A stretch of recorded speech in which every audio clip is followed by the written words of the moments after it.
बिस्मिल्लाहिमिनश्शैतानिर्रजीम बिस्मिल्लाहिर्रहमानिर्रहीम अल्लाहुम्मा सल्लि अला मुहम्मद व आले मुहम्मद। मोमिनीन कराम, आज मैं ज़िक्र करने जा रहा हूँ कि सफ़र की हालत में रोज़े का क्या हुक्म है। नमाज के अहकाम हम तफसीलन बता चुके हैं कि उसमें मुसाफिर ने नमाज कसर कैसे पढ़नी है, हदूद कितनी है, शराइत क्या क्या हैं। यहाँ भी वही कंडीशन है कि जहाँ नमाज कसर हो जाएगी, वो तफसीली हम वीडियो बना चुके हैं नमाज के बारे में, उसका हम इंशाल्लाह लिंक भी इस वीडियो की डिस्क्रिप्शन में दे देंगे। वही अहकाम यहाँ लागू होंगे कि जिन जिन लोगों की नमाज कसर होगी वहाँ उनका रोज़ा भी नहीं होगा। तो आज हम इंशाल्लाह कुछ पॉइंट्स हैं वो जिक्र करने जा रहे हैं। सफ़र में नमाज और रोज़े का एक ही हुक्म है, यानी जहाँ नमाज कसर हो जाएगी, जहाँ भी नमाज कसर हो जाएगी, जो शराइत पूरी हो जाएंगी कसर की, वहाँ आपका रोज़ा नहीं होगा, रोज़ा आपका रखना जायज़ नहीं होगा।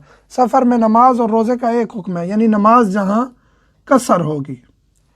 44 किलोमीटर आने जाने का हो तो रोज़ा नहीं होगा, जैसे कि हमने नमाज के हुक्म में बताया था कि 44 किलोमीटर आने जाने का अगर सफ़र बनता है तो उस सूरत में आपका रोज़ा नहीं होगा। आप घर से निकले हैं, शहर की हदूद क्रॉस की, आपका सफ़र जो है वो 44 किलोमीटर से ज़्यादा है, जो ही आप वो सफ़र करेंगे, हद तरख़्ख़ुस क्रॉस करेंगे, आपका रोज़ा नहीं होगा। आप वहाँ उस रोज़े की आपने बाद में कज़ा करनी है।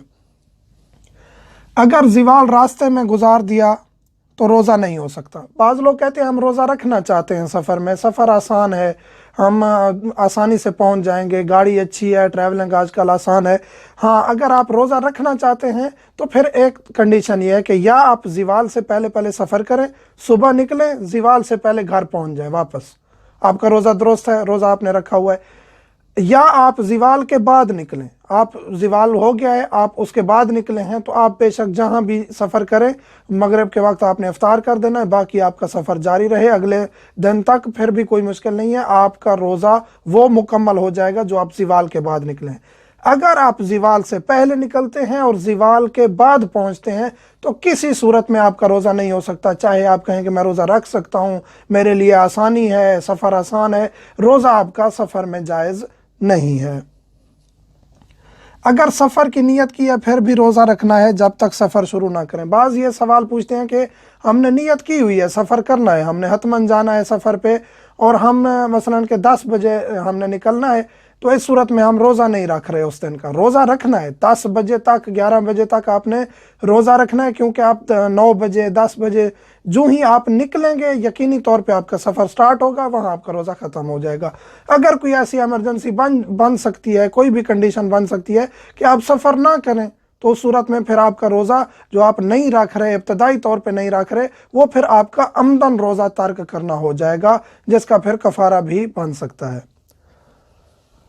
जहाँ नमाज में इख्तियार है वहाँ रोज़ा नहीं रख सकते। बाज़ मोमिन ये भी सवाल पूछते हैं कि बाज़ मकामात हैं, जैसा हमने एक वीडियो में ज़िक्र किया है, कोफा में या मदीना में या मक्का में, या ये जो मकामात हैं, यहाँ नमाज आपको इख्तियार है कि आप पूरी पढ़ें या कसर पढ़ें। तो इन शहरों में, इन मकामात पर आप रोज़ा भी रख सकते हैं, क्योंकि नमाज में तो इख्तियार है, नहीं आप रोज़ा नहीं रख सकते।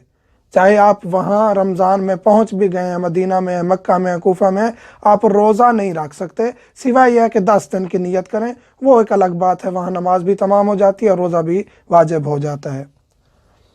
सफ़र में रोज़ा रखना जायज़ ही नहीं है। ये भी सवाल होता है कि हम रोज़ा रख सकते हैं नॉर्मल, कोई मुश्किल नहीं है, ऐसा नहीं है, जायज़ ही नहीं है। जब आपकी कंडीशन बन गई है सफ़र की और वो आपकी नमाज कसर हो गई है, वहाँ आपका रोज़ा भी ख़त्म हो गया है, आपके लिए जायज़ ही नहीं है। रोज़ा रखेंगे फिर भी उसकी कज़ा करनी पड़ेगी।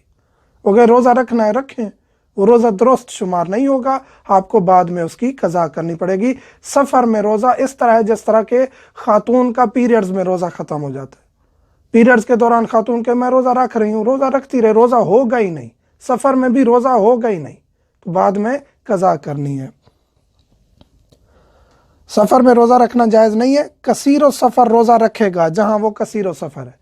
ये एक अहम तरीन पॉइंट है जो कि आजकल बहुत ज़्यादा पूछा भी जा रहा है कि हम कसीरो सफ़र हैं, यानी कि जॉब होल्डर्स, नौकरी है, आर्मी में है, कोई भी आपकी जॉब है, कोई भी आपका काम है, आप सफ़र करते हैं एक जगह से दूसरी जगह, आपका 80 किलोमीटर 70 किलोमीटर सफ़र है, रोज़ाना आपको ड्यूटी पे जाना होता है, वापस आना होता है, तो ये लोग कसीरो सफ़र हैं, इनका रोज़ा रखना वाजिब है और इनकी नमाज भी ड्यूटी की जगह पर भी और घर पर भी नमाज भी इनकी तमाम होगी, कसर नहीं पड़ेंगे, क्योंकि ये एक कसीरो सफ़र में आ जाते हैं। या वो लोग जिनके दो वतन हैं, दो वतन बन गए, एक जगह वो ड्यूटी करते हैं, वहाँ मुस्तकिल रहते हैं, या कॉलेज में है या यूनिवर्सिटी के हॉस्टल में है, वहाँ मुस्तकिल रहते हैं, तो वो भी उनका वतन शुमार होगा, वहाँ भी उनका रोज़ा वाजिब है और नमाज तमाम है। फिर जब घर आएंगे फिर भी उनका, यानी 2 3 4 वतन बन सकते हैं, इसमें कोई मुश्किल नहीं है।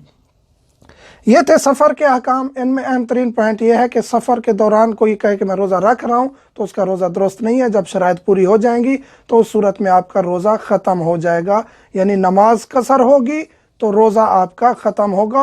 और इसकी आपने अगले रमज़ान से आने से पहले, अगला रमज़ान आने से पहले इसकी आपने कज़ा करनी है। ज़रूरी नहीं है फ़ौरन आप कज़ा करें जो ही रमज़ान ख़त्म हो, लेकिन ज़्यादा ताख़ीर नहीं करनी चाहिए, अगले रमज़ान से पहले इसको कज़ा करना है। अगर खुदा न खास्ता अगला रमज़ान आ गया आपने कज़ा नहीं की तो वो हम साहब का वीडियो में ज़िक्र कर चुके हैं, फिर उसके साथ आपको फ़िदिया देना पड़ेगा, कज़ा भी करनी होगी। कज़ा माफ़ नहीं है, ज़िंदा शख्स पर कज़ा माफ़ नहीं है, फ़िदिया साथ देना वाजिब हो जाता है।